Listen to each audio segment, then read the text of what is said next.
Hello friend, welcome to my YouTube channel math solution.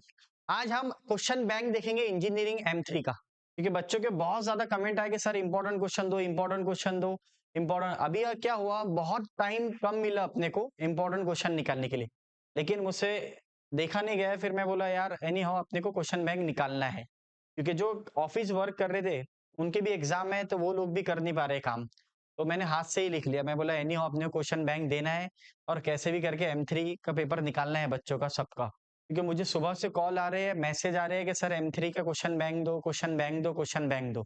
तो मैंने मेरे हाथ से ही लिख लिया। आपको एडजस्ट करना पड़ेगा राइटिंग को। आज तो सर कुछ भी एडजस्ट करने के लिए तैयार है, टेंशन नहीं है, क्योंकि अभी हमको इंपॉर्टेंट क्वेश्चन चाहिए।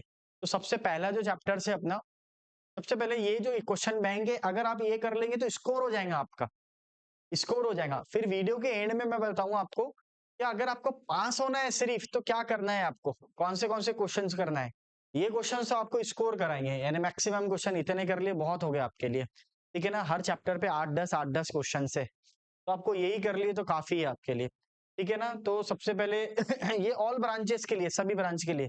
अब आपको देखेंगे कॉलेजेस में ट्रेंड चल रहा है, हर ब्रांच का अलग अलग दे रहा है, लेकिन अपने पास इतना टाइम नहीं था। तो मैंने क्या किया, कॉमन टू ऑल ब्रांच के लिए सबके लिए क्वेश्चन बैंक बना लिया। तो ये सबके लिए अप्लीकेबल है, हर ब्रांच के लिए अप्लीकेबल है, क्योंकि पहला चैप्टर तो सबके लिए, पहले 4 चैप्टर सब कॉमन है, और बाकी जो 2 चैप्टर्स है वो सबको अलग है। लेकिन अगर 2 जो चैप्टर्स अलग है, तो वो सिविल का, मैकेनिकल का, उसका तो जुगाड़ी है, वो तो टेंशन ही नहीं। सिविल, मैकेनिकल और केमिकल ब्रांच का, उनके जो 2 चैप्टर जो अलग है सबसे, वो सबसे आसान भी है, ठीक है ना। तो हम लोग पहले ये देख लेंगे, सबके लिए ये इंपॉर्टेंट है, इंपॉर्टेंट क्वेश्चन बैंक। पहला जो चैप्टर है ऑर्डिनरी डिफरेंशियल इक्वेशंस, तो ये केस वाले प्रॉब्लम है इसमें। अगर आप इसमें नोटिस करेंगे तो पहला क्वेश्चन ये वाला है, D square minus D minus two वाला, इस टाइप्स का। और सेकंड क्वेश्चन ये हो गया, फिर ये हो गया। तो अगर मोस्ट इंपॉर्टेंट देखे तो ये वीओपी है, वीओपी सबसे ज्यादा इंपॉर्टेंट है इसमें। अगर किसी बच्चे का और भी कुछ भी स्टडी नहीं हुई, वो बच्चा क्या करे, तो वो बच्चे सिर्फ ये 3 प्रॉब्लम पढ़ ले हार्डली। जिन बच्चों का कुछ भी नहीं पढ़ाई हुई उनके लिए बोल रहा हूं मैं।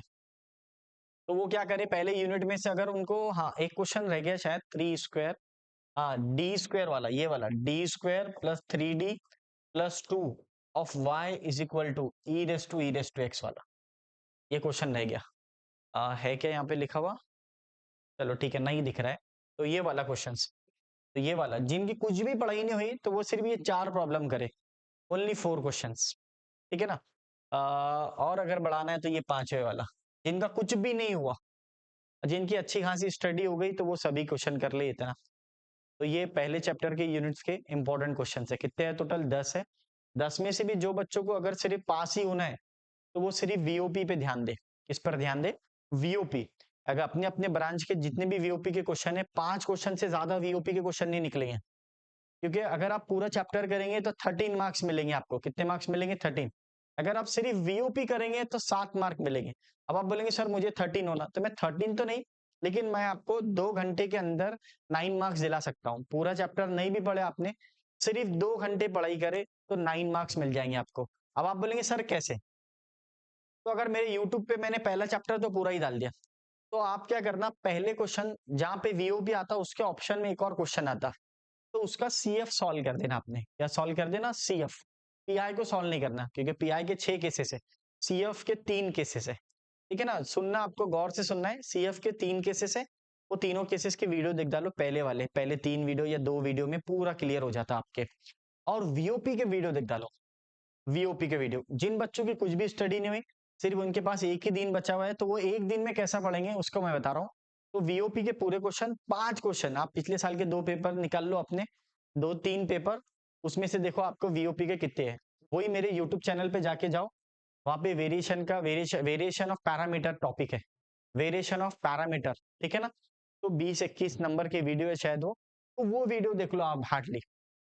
तो 2 घंटे लगेंगे वीओपी के पूरे यूनिट को देखने को। 5 क्वेश्चन करना है आपको, हर ब्रांच के अलग अलग क्वेश्चन रहते, लेकिन 5 क्वेश्चन कॉमन रहते। तो आप सर अपने ब्रांच के कैसे करें, कुछ नहीं, आप 3-4 पेपर ले लो आपके, तो चारों पेपर में 4 क्वेश्चन मिलेंगे वीओपी के, बस उसको कर लो, ठीक है। ये एकदम और जुगाड़ में जुगाड़ बता रहा मैं आपको, यानी और कम कर दिया, समझे। बाकी जिसका स्कोर होता है तो वो ये सब क्वेश्चन करो, अब ये तो मैक्सिमम क्वेश्चन 70-80 क्वेश्चन से पहले यूनिट में हमने 10 क्वेश्चन निकाले, ये सब कर लिए तो टेंशन नहीं। अब आप बोलेंगे सर ये क्वेश्चन क्यों नहीं बोल रहे? जिन बच्चों का कुछ भी पढ़ाई नहीं हुई तो वो ये क्वेश्चन पे ऊपर ध्यान मत दो, क्योंकि ये क्वेश्चन डिफिकल्ट है। आज जिनका अच्छा खासा हो गया तो वो ये कर लो, ठीक है ना। तो पहले यूनिट में क्या इंपॉर्टेंट है, सबसे पहले सीएफ कर लो, सीएफ के 2-3 वीडियो है, और वीओपी के क्वेश्चन कर लो 4 या 5, ठीक है ना। वो मोस्ट इंपॉर्टेंट है। मुझे तो सबसे ज्यादा इंपॉर्टेंट क्वेश्चन यही दिख रहा, ये वाला सबसे ज्यादा, और 2023 विंटर, 2023 विंटर सबसे ज्यादा इंपॉर्टेंट दिख रहा, ठीक है ना। जिनकी कुछ भी पढ़ाई नहीं है उनसे बात कर रहा मैं, जिनका हो गई पढ़ाई तो वो ये पूरे क्वेश्चंस कर लो। ये सब क्वेश्चंस पहले यूनिट के ordinary differential equation with constant coefficient का, ये पहले यूनिट के हैं इंपॉर्टेंट। और फिर मैंने पहले यूनिट में और बताया आपको क्या क्या करना है आपको, ठीक है ना फ्रेंड। अभी देखेंगे सेकंड यूनिट। चलो देखो, लैपलास ट्रांसफॉर्म, ये है मेरा लैपलास ट्रांसफॉर्म। इसके ये इंपॉर्टेंट क्वेश्चन है, क्वेश्चन बैंक है। पहला प्रॉब्लम्स ये है, ये दूसरा है, ये तीसरा है, ये चौथा है। फिर अब देखो, ये पूरे इंपॉर्टेंट क्वेश्चन है लैपलास के। लैपलास ट्रांसफॉर्म है, इसमें भी बहुत ज्यादा इंपॉर्टेंट क्वेश्चन है। जैसे ये क्वेश्चन बार बार आता है पेपर में, ये देखेंगे अगर आप, और ये क्वेश्चन इंपॉर्टेंट है। इसमें भी और इंपॉर्टेंट दे दे, अगर आपके पास टाइम कम है, जिसकी पढ़ाई नहीं हुई हुई है, उसके लिए बता रहा मैं। जिनकी कुछ भी पढ़ाई नहीं हुई है, फिर लैपलास के आप क्या करेंगे, कुछ नहीं करना है। जितने ये इंटीग्रल वाले प्रॉब्लम है वो सब कर लो, 1 2 3 4, ये 4 क्वेश्चंस कर लो। जितनी जिनकी कुछ भी पढ़ाई नहीं हुई उनकी बात कर रहा हूं मैं, जिनका हो गया वो सब क्वेश्चन करो। जिनको स्कोर करना है तो ये पूरे क्वेश्चन करो। जिनको स्कोर नहीं करना है, सिर्फ पास ही होना है, तो पास होने के लिए आपको ये 4 क्वेश्चंस करना है। और जितने कॉन्वोल्यूशन थ्योरम्स के, कॉन्वोल्यूशन थ्योरम थ्योरम उसके क्वेश्चन जाके देखना है। देखो, ये 1 है, ये 2 है, और एक 3, 3 इस तरह। ये एक क्वेश्चन, 2 3 और 1 2 मिल जाएंगे आपको, मेरे ऑनलाइन वीडियो पूरे रखे हुए कॉन्वोल्यूशन थ्योरम के, वो जाके आप देख सकते हैं। और इसमें क्या करना है, जीरो से इन्फिनिटी वाले जितने प्रॉब्लम है, जितने प्रॉब्लम है जीरो से इन्फिनिटी वाले लैपलास के अंदर इंटीग्रेशन के, वो पूरे क्वेश्चंस करना है आपको। जिनको पास होना है सिर्फ, और जिनको स्कोर करना है तो वो ये सब पूरे क्वेश्चंस करो। यानी कम में और कम कर दिया मैंने, ठीक है ना। जुगाड़ में भी जुगाड़ बोलते हैं इसको। मेन सर समझा नहीं, जीरो से इन्फिनिटी वाले जितने प्रॉब्लम है वो कर लो, 4 क्वेश्चन है दिख रहे। और कॉन्वोल्यूशन थ्योरम्स, कॉन्वोल्यूशन थ्योरम, बस ज्यादा क्वेश्चन करने की जरूरत नहीं। टोटल 8 क्वेश्चन होंगे कॉन्वोल्यूशन थ्योरम में, 4 या 5 प्रॉब्लम। तो सब ब्रांच के लिए, ऑल ब्रांच के लिए कोई टेंशन नहीं। जिनको सिर्फ पास होना है, वक्त ही नहीं है, कुछ भी नहीं है, 6 महीने कुछ भी नहीं पढ़ा जिसने, उसके लिए बता रहा मैं, ठीक है ना। तो उसको क्या करना है, जीरो से इन्फिनिटी वाले पूरे क्वेश्चंस करना है, और ये वाला पार्ट भी कर लेना, एक इंपॉर्टेंट क्वेश्चन है। और कॉन्वोल्यूशन थ्योरम करना है, क्योंकि एक क्वेश्चन आएगा जीरो से इन्फिनिटी वाला, और एक क्वेश्चन आएगा कॉन्वोल्यूशन थ्योरम वाला। तो आपके 8 मार्क यहाँ से भी मिलते, 8 मार्क यहाँ से भी मिलते। ये भी 1 घंटा या 1.5 घंटे का काम है, ठीक है ना। पहले आपको पहले यूनिट में क्या करना है, वीओपी करना है, रट लो वीओपी, और सीएफ के केसेस करना है। तो 7 मार्क का वीओपी, 2 मार्क का सीएफ आ जाएगा। उसके बाद में सेकंड यूनिट लैपलास ट्रांसफॉर्म में क्या करना है आपको, जीरो से इन्फिनिटी वाले क्वेश्चंस, और कॉन्वोल्यूशन थ्योरम, सीटी मतलब कॉन्वोल्यूशन थ्योरम। जिनको थोड़ा लैपलास, जिनका बहुत अच्छा है, जिनका स्कोर होता है, तो वही सब करो क्वेश्चंस। वो प्रेडिक्ट फंक्शन के करो, और ये वाले Laplace transform F of T वाले क्वेश्चंस करो, ठीक है ना। ये उनके लिए जो ये पूरे क्वेश्चन जो कर रहा है तो उसको स्कोर होगा। जिनको सिर्फ पास ही होना है, तो अगर आपके पास और भी बच्चे, बहुत डेंजर बच्चे हैं, तो उसको क्या करना है, सिर्फ जीरो से इन्फिनिटी के 4 क्वेश्चन कर ले, बस खत्म। या फिर तेरे को जीरो से इन्फिनिटी हार्ड जा रहा, तो कॉन्वोल्यूशन थ्योरम के 4 क्वेश्चन कर ले, तो यहाँ से तेरे को 5 मार्क मिल जाते, समझा। तो ये और आ गया जुगाड़ में भी, जुगाड़ बोलते हैं इसको, that is called as Laplace transform. इसके पहले अपने ऑर्डिनरी, और दूसरे में आ गया लैपलास ट्रांसफॉर्म। ये हो गया मेरा क्वेश्चन बैंक। मैं इस साइड में इसलिए हो रहा ताकि आप इसका स्क्रीनशॉट लेके क्वेश्चन लिख सकते, ठीक है ना। अब इसके बाद अगला चैप्टर देखेंगे अपन, कौन सा चैप्टर है, चलो देखते हैं। ये सब क्वेश्चन बैंक है फ्रेंड। हाँ चलो फ्रेंड, कॉम्प्लेक्स नंबर। अब यहाँ पे आ गया पहला क्वेश्चन हार्मोनिक का, दूसरा भी क्वेश्चन हार्मोनिक वाला दिया, तीसरा ये हार्मोनिक वाला, चौथा ये बीटी यानी bilinear transformation which map the point. तो बीटी में मैंने 2 क्वेश्चंस दिया, कितने, 2, एक ये ऊपर वाला है और एक ये नीचे वाला है। अब इसमें क्वेश्चन कैसे आते, एक आता फाइंड द एनालिटिकल फंक्शन, इस तरह आता है, फाइंड द एनालिटिकल फंक्शन, ठीक है। और दूसरा आता है बीटी, या फिर कभी पूछता है एनालिटिकल फंक्शन और साथ में आता मैपिंग का या कॉची या लॉरेंट सीरीज, इस तरह पूछता हूँ। तो कंपलसरी पार्ट जो है इसमें वो एनालिटिकल फंक्शन है। कौन सा फंक्शन है? Analytical function. अगर तुम्हारा डेरिवेटिव वगैरह क्लियर है तो मेरे एनालिटिकल की वीडियो देख लो। कभी भी इंजीनियरिंग में हमेशा आपको एक बात ध्यान में रखना, एक टॉपिक पक्का कंफर्म आता है हर एक चैप्टर में, तो वो कंफर्म टॉपिक को पकड़ के चलो। अगर आप वो कंफर्म टॉपिक को पकड़ के चलेंगे तो मैं आपको गारंटी देता हूँ आपका पेपर निकल जाएगा। अगर आप 6 यूनिट रहते हैं, टोटल कितने यूनिट रहते हैं? 6 चैप्टर के 6 कंफर्म यूनिट देख लो आप, उसमें से आपका पेपर निकल जाता। ठीक है फ्रेंड, इस तरह। अब यहाँ पे ये एनालिटिकल वाले क्वेश्चन कंफर्म आते, उसमें अगर एनालिटिकल में बच्चों को प्रॉब्लम जाता, जिनका डेरिवेटिव वगैरह क्लियर नहीं है उनके लिए बोल रहा मैं, जिनको डेरिवेटिव एक्स भी नहीं आता, ठीक है ना, तो वो क्या करे बच्चे, वो लोग करे बीटी के प्रॉब्लम, बिलिनरी ट्रांसफॉर्मेशन। यूट्यूब पे बहुत अच्छे वीडियो डाले हुए हैं मेरे, आप जाके देख सकते हैं। बिलिनरी ट्रांसफॉर्मेशन के 2 वीडियो है, 4 क्वेश्चन है। अगर सिर्फ जिनको पास होना है तो वो बीटी के प्रॉब्लम कर ले। किसके प्रॉब्लम कर ले? बीटी के, ओनली बिलिनरी ट्रांसफॉर्मेशन जितने क्वेश्चन है। हाँ, जिनका डेरिवेटिव वगैरह अच्छा है तो वही एनालिटिकल के क्वेश्चन को करे, क्योंकि मैंने एनालिटिकल भी बताया। एनालिटिकल जो टॉपिक है वो कंपलसरी टॉपिक से, उसका क्वेश्चन कभी मिस नहीं करता। लेकिन बीटी का क्वेश्चन अभी तो नहीं मिस कर रहा हूँ, कोविड के बाद में 10 में से एक आध बार मिस हो जाता है बस। तो कंफर्म बोल सकते हैं अपन 99% चांसेस है बीटी के आने के। अगर आपकी किस्मत 1% में है तो उसकी कोई गारंटी नहीं है बेटा। तो आपको एनालिटिकल फंक्शन करना है, ये हो गया। उसके साथ बीटी है, और भी क्वेश्चन है। अगला टॉपिक है, हाँ, show that the transformation of W is equal to Z square, ये वाला प्रॉब्लम है। और उसके बाद में ये वाला एक क्वेश्चन से एक्सपांड लॉरेंट सीरीज करके, तो ये लॉरेंट सीरीज के ये सब यूट्यूब पर है, ये सब मेरे चैनल पे सब मिल जाएंगे आपको। टोटल क्वेश्चंस मिल जाएंगे आपको, ये क्वेश्चन जाओ ढूंढो, सब मिल जाते हैं आपको। मैपिंग, ये मैपिंग में आता है, इसमें आता है मैपिंग। और ये आएगा लॉरेंट सीरीज, एक ही क्वेश्चन डाला हुआ है ये क्वेश्चन से, इसके लिए, क्योंकि डिमांड के ऊपर डाला हुआ है, क्योंकि बहुत स्पीड से वीडियो डाले हमने बच्चों की रिक्वायरमेंट के हिसाब से।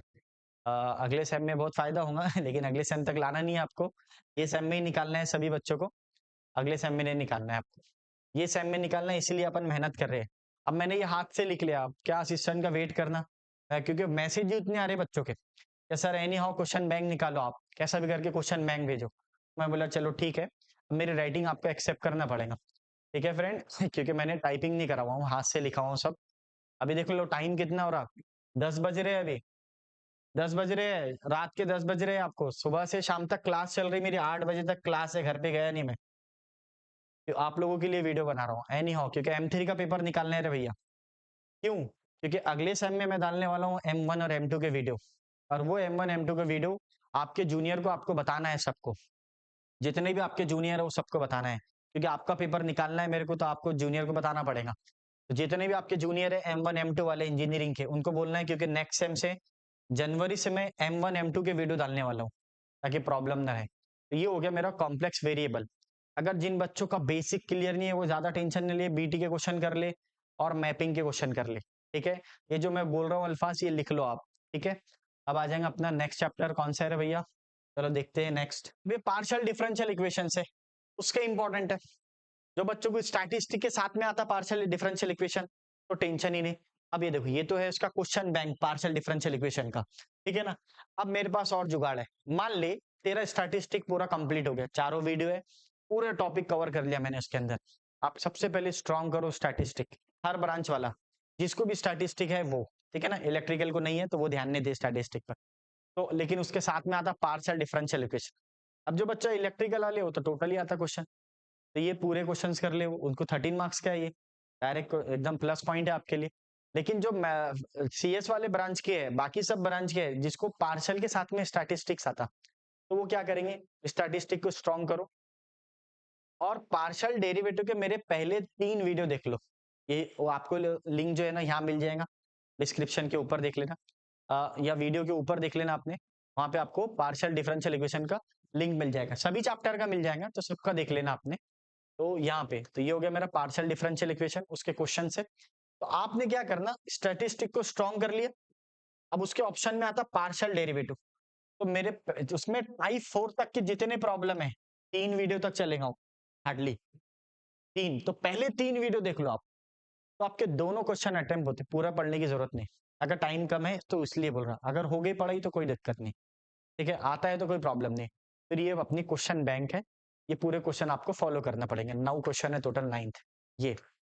जिनका अगर नहीं हुआ पढ़ाई तो वो और क्या करे इसके अंदर, ये इंपॉर्टेंट है, ये क्वेश्चन बहुत इंपॉर्टेंट है, ये क्वेश्चन है। जिनकी नहीं हुई पासिंग पुरता मटेरियल वाले बच्चों के लिए बोल रहा मैं, ये इजी टॉपिक्स है, ये और ये वाला 3, ये भी आपको मिल जाएगा, ऊपर लिंक मिल जाएगा, वहां से जाके देख लेना। आपने सब वीडियो अवेलेबल है यूट्यूब पर, आपको सिर्फ मेहनत करना है थोड़ी, ठीक है ना। जिन बच्चों के पास सिर्फ एक दिन की स्टडी करना है तो वो सिर्फ मेरे येलो उस पर ध्यान दो, और जो जो टॉपिक मैं बोल रहा हूँ उसको सुनो और उसको लिख लो आप पेन से, नोट डाउन कर लो। अब भी जब भी आप वीडियो देख रहे हो वहीं के वहीं लिख लो कि ये सर ने बोले, फिर आपको सर्च करना है, क्योंकि एनी हो अपने को वीडियो जितने भी वीडियो है उस पर जाना है और उसके वीडियो निकाल के देखना है। हार्डली आपको 30 क्वेश्चन मिलेंगे पूरे, जिनको सिर्फ पास होना है वो 30 क्वेश्चन पे ध्यान दो, निकल जाता पेपर उसका। तो ये सीएससी वाले ब्रांच के लिए तो सभी चैप्टर इंपॉर्टेंट है, तो सभी चैप्टर में मैंने जुगाड़ बताया कौन सा करना है। पार्शियल डिफरेंशियल इक्वेशन में पहले वाले टाइप 4 तक देखना है आपको, यानी मैं अगर आपको पढ़ के बता दूं तो पहला टाइप से उसमें पी एन क्यू कंटेन, दूसरा टाइप है पी क्यू जेड, तीसरा टाइप है पी क्यू एक्स वाई, और चौथा टाइप है P Q X Y Z. इतना भी कर लिया आपने तो काफी है, और ये आसान है, ये बहुत ईजी है। इसके बाद जाएंगे आप पार्शियल डिफरेंशियल इक्वेशन में, ग्रुपिंग मेथड, मल्टीप्लायर मेथड, तो वो टफ है, वो उनके लिए जिनका बेसिक क्लियर है। जिनका बेसिक क्लियर नहीं है तो वो पहले 3 वीडियो पे देख के खुश हो जाओ, ज्यादा पढ़ने की जरूरत नहीं है, जिनको पास होना है। बाकी जिनका क्लियर है तो ये सब क्वेश्चन करो, ये इंपॉर्टेंट क्वेश्चन है, ये भी बहुत ज्यादा इंपॉर्टेंट क्वेश्चन है, ये वाला, ये क्वेश्चन बहुत ज्यादा इंपॉर्टेंट, 2023 बोलेंगे तो चलेंगे उसको, ठीक है फ्रेंड। अभी हो गया मेरा पार्शियल डिफरेंशियल इक्वेशन। अब देखेंगे अपन नेक्स्ट चैप्टर कौन सा है, वेक्टर। अब वेक्टर में देखो क्या है, सबसे ज्यादा इंपॉर्टेंट है डायरेक्शनल डेरिवेटिव। तो ये पहला क्वेश्चन था डायरेक्शनल डेरिवेटिव का, ये हाथ से लिखा रहे भैया, क्योंकि आपके इंपॉर्टेंट था, पेपर इंपॉर्टेंट था, तो मैंने बोला भाई कैसा भी करके इनको क्वेश्चन बना के दे दो। एनी हाउ आपको कैसे भी मैंने हाथ से लिखा, आपको एडजस्ट करना पड़ेगा। ये क्वेश्चन आपको सब यूट्यूब पे मिल जाएंगे मेरे, सब रेडीमेड है, आपको जाके देखना है सिर्फ, ठीक है ना। तो यूट्यूब के ये स्क्रीन के ऊपर आपको डिस्क्रिप्शन आ जाएगा, सॉरी लिंक आ जाएंगी स्क्रीन के ऊपर, तो आप जाके देख सकते हैं, ठीक है ना, इस साइड में मिल जाएगा आपको। तो डायरेक्शनल डेरिवेटिव, ये डायरेक्शनल डेरिवेटिव का प्रॉब्लम है, ये भी डायरेक्शनल डेरिवेटिव का क्वेश्चन है। ये तो मोस्ट इंपॉर्टेंट टॉपिक है डायरेक्शनल डेरिवेटिव। अगर आपको वेक्टर के अंदर कुछ भी नहीं आता है सपोज, तो आप डायरेक्शनल डेरिवेटिव के प्रॉब्लम जाके कर लो, ठीक है ना। हर एक चैप्टर के एक एक टॉपिक फिक्स पकड़ के चलो, पास होना है तुमको। 4 चैप्टर है, 4 टॉपिक है, हर टॉपिक में 4 या 5 क्वेश्चन, बहुत हो गया, ठीक है ना। 4 टॉपिक है, 20 क्वेश्चन, 20 क्वेश्चन करो, पेपर निकल जाएगा। जो जो टॉपिक मैं बता रहा हूँ वो पहले वाले के अंदर, ये हो गया मेरा वेक्टर। और भी क्वेश्चन है वेक्टर में, हाँ जिनको स्कोर करना है तो ये क्वेश्चन है, और भी क्वेश्चन है वेक्टर के, ये बहुत इंपॉर्टेंट है, बहुत साल से पूछा नहीं है, इस बार पूछ सकता है ये क्वेश्चन, मोस्ट इंपॉर्टेंट है। ये भी मोस्ट इंपॉर्टेंट क्वेश्चन है, ये भी मोस्ट इंपॉर्टेंट है। ये उनके लिए जिनको बेसिक्स डेरिवेटिव वगैरह आता है, ठीक है ना। जिनको नहीं आता है तो वो एक टॉपिक पकड़ के चलो, हाँ। जिनको बेसिक्स आता है, कुछ आता है, तो उसके लिए ये क्वेश्चन बैंक है। वैसे तो वेक्टर में 70-80 प्रॉब्लम है, लेकिन हमने 10 क्वेश्चन निकाले मोस्ट इंपॉर्टेंट, जो पेपर में आ सकते, इट में आर्क्स इन द एग्जामिनेशन। तो ये हो गया वेक्टर्स के क्वेश्चन से, ये वाला हो गया वेक्टर का, ये भी वेक्टर्स का हो गया। पहले 3 और ये पकड़ लो 3, 6 और है कि वेक्टर के क्वेश्चन, हाँ, और ये 2, 8, तो टोटल कितने हो गए, 8 क्वेश्चन हो गए, ये वाला, ठीक है ना। एक बार चेक कर लो डबल से, ये वाला पहला, इसका स्क्रीनशॉट ले लो, लिख लेना, और वीडियो के ऊपर स्क्रीन के ऊपर आपको इसकी लिंक आ जाएंगे, वहां से भी आप जा सकते हैं। ये हो गया डायरेक्शनल डेरिवेटिव वाला टॉपिक्स, और ये दूसरा टॉपिक्स आएगा इसके, ये ग्रेडियंट वाला टॉपिक्स है, उसकी भी लिंक आ जाएंगी आपको ऊपर वीडियो के। और ये आ जाएगा मेरा ये रोटेशनल वाला टॉपिक्स, इसकी भी लिंक आपको ऊपर मिल जाएंगी डायरेक्ट। ये सब वीडियो यूट्यूब पे अवेलेबल है मेरे, ठीक है ना। अब आप बोलेंगे सर इतने सारे वीडियो कहाँ से देखेंगे, मैं आपको बोल रहा हूँ ना, अगर आपकी कुछ भी पढ़ाई नहीं हुई तो आप सिर्फ एक एक टॉपिक करो, 4-4 क्वेश्चन तो कर ही लेंगे ना आप, क्योंकि एक ही दिन बाकी है। 2-2 घंटे से अगर 4 चैप्टर के भी कर रहे हैं अपन, तो 8 घंटे तो पढ़ना ही पड़ेगा बेटा, क्योंकि 6 महीने कुछ नहीं पढ़ा, अब 8 घंटे तो कुछ ना कुछ करना पड़ेगा। जिसने कुछ भी नहीं करा उसके लिए बनाया मैंने ये, क्योंकि मैसेज कॉल इतने आ रहे बच्चों के कि सर आप कॉल करो, कॉल किए, इंपॉर्टेंट दो क्वेश्चन, इंपॉर्टेंट दो, तो मैं बोला सबके लिए ही बना लेता, पर्सनल नहीं भेजता बेटा, मैंने खुद ही हाथ से लिखा और मैं भेज रहा हूँ आपको। ये हो गया मेरा वेक्टर।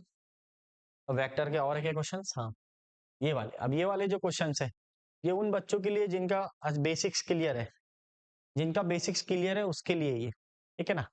तो ये 8 क्वेश्चन है टोटल वेक्टर के, ये करना है, ये क्वेश्चन बैंक है, मोस्ट इंपॉर्टेंट है, इसी को करना है आपको, ठीक है।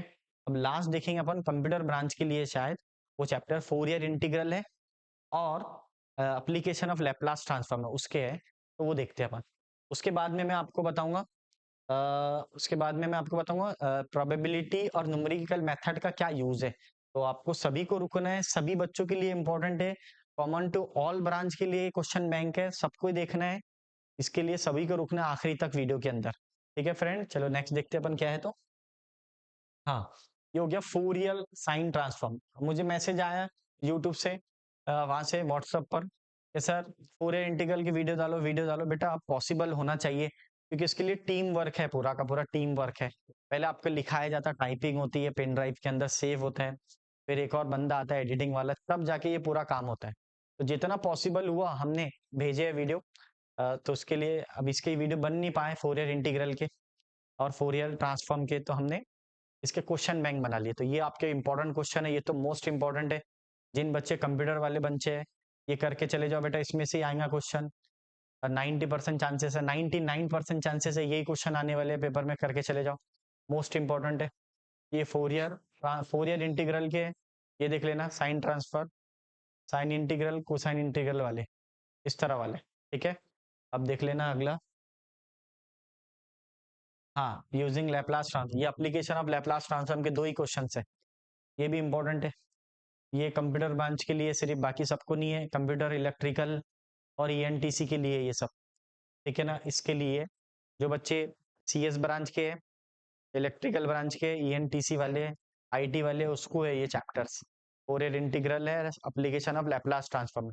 बाकी मैकेनिकल वालों को नहीं है, ये देखना भी नहीं है इसके तरफ, इसके वीडियो है भी नहीं यूट्यूब पर, मेरे नहीं है। और जो मैकेनिकल सिविल वाले उसको भी नहीं है चैप्टर्स, केमिकल वालों को भी नहीं है, ठीक है ना। अब देखना मेरे दोस्तों, लास्ट में अपन पूरे टॉपिक को समरी कर लेंगे लास्ट में।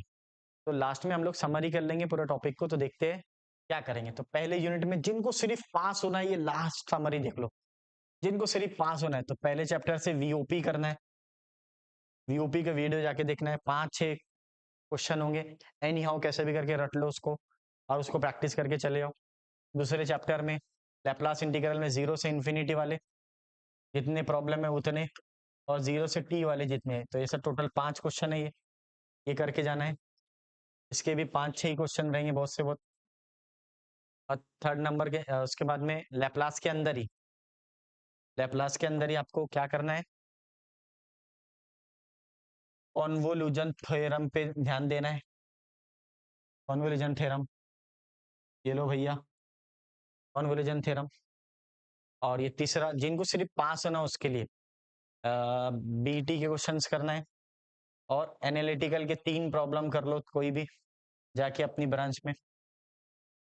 बीटी के 4 क्वेश्चन है, अगर आपके बैड लक रहे बीटी नहीं आया तो ये एनालिटिकल के 3 प्रॉब्लम कर लो, 3 या 4 प्रॉब्लम, ये ऑप्शन है, या तो ये करो या तो ये करो, दोनों कर लिए तो बहुत अच्छी बात है।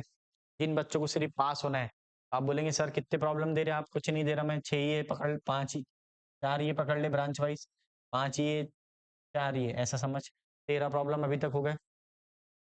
अब आजा पार्शियल डेरिवेटिव। तो पार्शियल डिफरेंशियल इक्वेशन में आपको क्या करना है, मैं देख लेता हूँ। पी क्यू वाला टाइप, दूसरा पी क्यू जेड वाला, तीसरा P Q X Y, P Q X Y Z वाला। जिनको सिर्फ पास है ना वो इतना देख लो, ठीक है। लास्ट टॉपिक है वेक्टर, लास्ट टॉपिक कौन से है, वेक्टर है। तो वेक्टर वाला क्या करेंगे भैया, सिर्फ आपको डायरेक्शनल डेरिवेटिव करो, डायरेक्शनल डेरिवेटिव करो। और फिर मैंने ग्रेड वाले प्रॉब्लम बोला, ग्रेड वाले डायरेक्शनल डेरिवेटिव, फिर मैंने आपको क्वेश्चन बैंक के अंदर ग्रेड वाले प्रॉब्लम बताया, ये ग्रेड आर वाला, ये वाला क्वेश्चंस, और ग्रेड ऑफ 1/r जाके देख लेना क्वेश्चन बैंक में, ये एक क्वेश्चन कर लो, ठीक है ना, ये इंपॉर्टेंट है। वेक्टर के अंदर क्या करना है आपको, डायरेक्शनल डेरिवेटिव, और ग्रेड आर वाला, ग्रेड बाय 1/r वाला, ये आपको, तो सब टॉपिक का ये जो है टॉपिक फिक्स टॉपिक्स है, हर टॉपिक के 4-5 प्रॉब्लम है, और ये सब यूट्यूब पे मेरे अवेलेबल है, आपको जाके देखना है सिर्फ। तो ये हो गया किसके लिए, सीएस ब्रांच के लिए। जो सीएस ब्रांच के बच्चे जिनका कुछ भी पढ़ाई नहीं है उनकी बात कर रहा हूँ मैं, जिन्होंने कुछ भी अभी तक बुक भी नहीं खोले, तो वो मेन टॉपिक करके चले जाए, अभी 5-5 6-6 प्रॉब्लम रहेंगे एक एक के। और सीएस के आईटी के लिए इलेक्ट्रिकल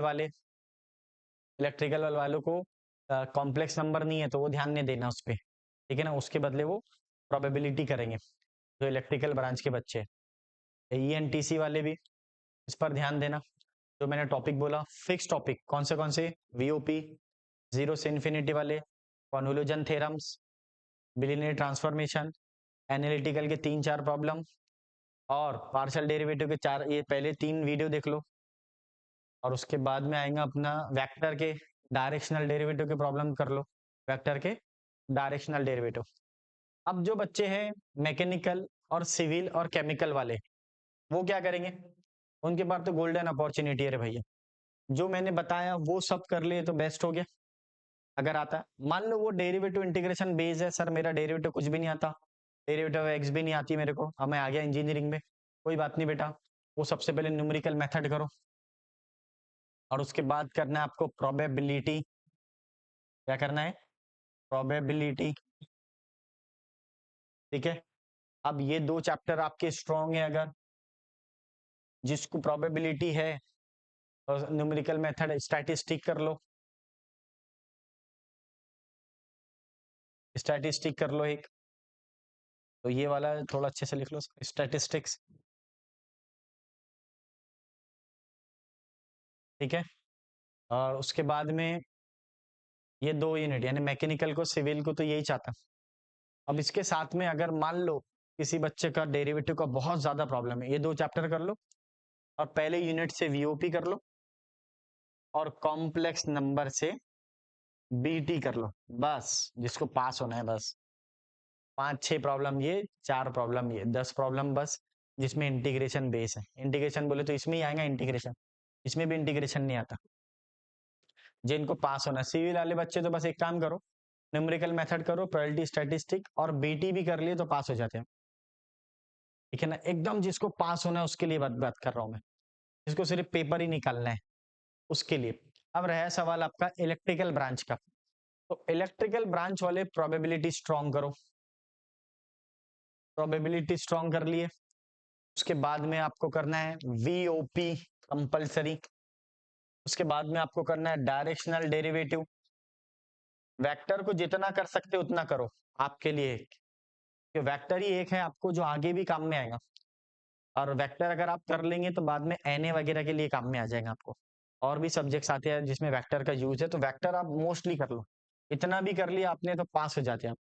जिन बच्चों को स्कोर करना है तो वो आप फिर जीरो से इन्फिनिटी वाले प्रॉब्लम करो, लैपलास में से कॉन्वोल्यूशन थ्योरम कर लो, इस तरह, ठीक है फ्रेंड। इस तरह आपको पढ़ाई करना है, और लोड जरा सा भी नहीं लेना है। एग्जाम के अंदर छोटी सी टिप दूंगा लास्ट में आपको, आपको एग्जाम में हमेशा जितना आता उतना ही लिखना, नीड और क्लीन लिखना। अमरावती यूनिवर्सिटी सिर्फ नीड और क्लीन मानता, आपको 4 क्वेश्चन आते, आप अच्छे से रिप्रेजेंट करो उसको 4 ही क्वेश्चन को, और उसको अच्छे से लिखो आप लोग, ठीक है ना। अभी स्टेप मार्किंग बिल्कुल नहीं रहती इसके अंदर, आपको पूरा आंसर राइट लिखना पड़ता, आंसर पे मैटर करता, आपका लास्ट तक आंसर राइट आना चाहिए, स्टेप मार्किंग बिल्कुल भी नहीं है। फिर मैंने जो आपको टॉपिक बताया, आपने 4 टॉपिक भी, 6 यूनिट है, 6 में से 6 टॉपिक भी कर लिए ना आपने, काफी है, काफी है। 6 छके 36 क्वेश्चन, सिर्फ 36 क्वेश्चन, 36 क्वेश्चन आपके पेपर निकाल लेगा। जो फिक्स टॉपिक मैंने बताया वो करो, उसमें से ही क्वेश्चन आते हैं, जिसको मैंने, और पूरे वीडियो अवेलेबल है यूट्यूब को, बार बार करो, और शेयर करो, जितने भी आपके दोस्त है सबको पहुंचाओ अपने वीडियो, क्योंकि अभी तक सिर्फ 1.1 ही के हुए। क्योंकि आप मुझे बताओ कि M3 में सिर्फ 1000 बच्चे ही है क्या, और भी लोग हैं, जितने भी लोग हैं सबको, जितने आपके फ्रेंड है, क्योंकि मैं भी इंजीनियरिंग कर रहा हूँ, वो दर्द देखता हूँ मैं आखिरी के एक दिन वाला, अब मैं चाहता हूँ कि सबको वो फील ना आए, इसलिए मैंने ये इंपॉर्टेंट क्वेश्चन का बनाया। तो जितने भी दोस्त हैं आपको सबको शेयर करो, लाइक करो, सब्सक्राइब करो। ठीक है फ्रेंड, चलो मिलते हैं, बेस्ट ऑफ लक।